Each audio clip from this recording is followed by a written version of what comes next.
A wall of money outweighs virus fears, for now. A version of this story first appeared in CNN Business's Before the Bell newsletter. Not a subscriber? You can sign up right here. London concerns that a surge of coronavirus cases in parts of the United States and Beijing could derail the fledgling economic recovery were hanging over markets. Then the Federal Reserve stepped in. What happened? The central bank kickstarted a Main Street lending program that aims to encourage banks to lend to struggling small and medium-sized businesses. It also said Monday that it would begin scooping up corporate debt, including junk bonds. The central bank already began buying corporate debt ETFs last month. The announcement sent the issuer's iBoxx Dollar Investment Grade Corporate Bond ETF, LQD, the most closely watched gauge of U.S. investment-grade corporate bonds, up 1.4%. It closed near its all-time high. With the Federal Reserve back in business backstopping corporate credit and printing money to lend to companies directly, it was immediately back to business as usual for the peak virus. Buy everything heard, Jeffrey Halley, senior market analyst at Oanda, told clients Tuesday.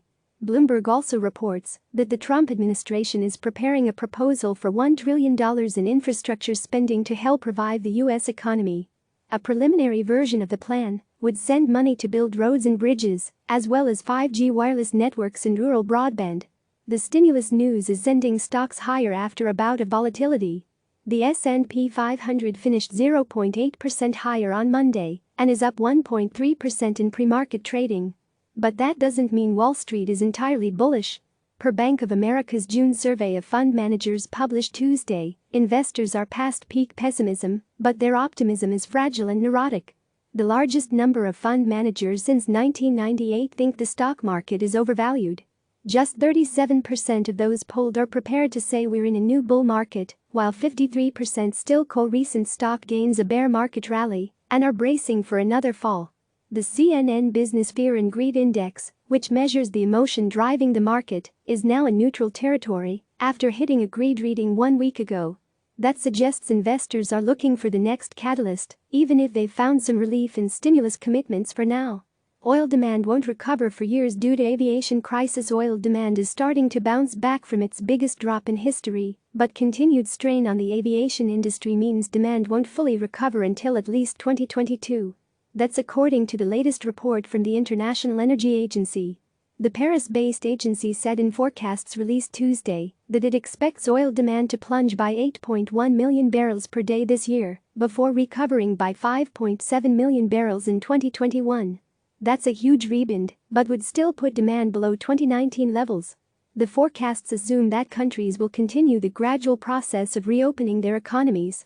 The aviation industry is facing an existential crisis, the IEA said. Jet and kerosene demand will remain under pressure well beyond this year. Some improvement, the IEA raised its 2020 demand forecast by nearly 500,000 barrels per day due to a stronger than expected pickup in China in March and April, and a sharp rise in demand in India in May.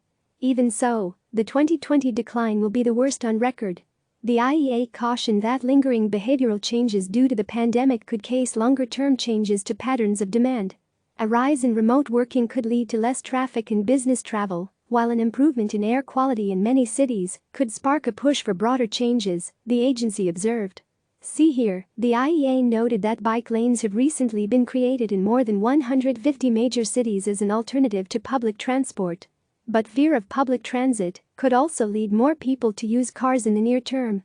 Investor Insight, Brent crude futures, the global benchmark for oil prices, are trading back above $40 per barrel Tuesday as an uptick in demand catches up with recent supply cuts from OPEC and other producers. But oil prices have been unable to push much higher recently and remain far below where they started the year. Could this summer yield record job gains? Job postings remain well below levels seen last year, but there are signs of gradual improvement. As of last Friday, the number of job postings on the website Indeed was 31% lower than in 2019. The site said that the trend has improved over the past 6 weeks. On May 1, postings were down more than 39% from a year earlier. Where jobs are coming back, Indeed said that job postings had rebounded more after falling less to begin with in smaller cities and more rural areas. Larger cities with more social distancing measures in place continue to struggle.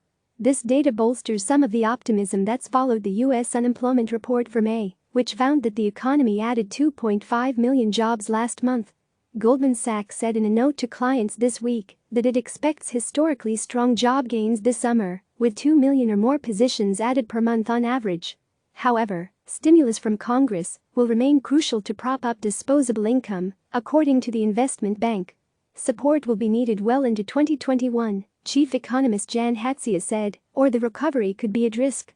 Up next, U.S. retail sales for May post at 8:30 a.m. Eastern Time. Also today, U.S. industrial production data for May arrives at 9:15 a.m. Federal Reserve Chair Jerome Powell testifies before the U.S. Senate starting at 10 a.m. Eastern Time. Coming tomorrow, Powell's testimony continues before the U.S. House of Representatives. Click subscribe to receive the latest news.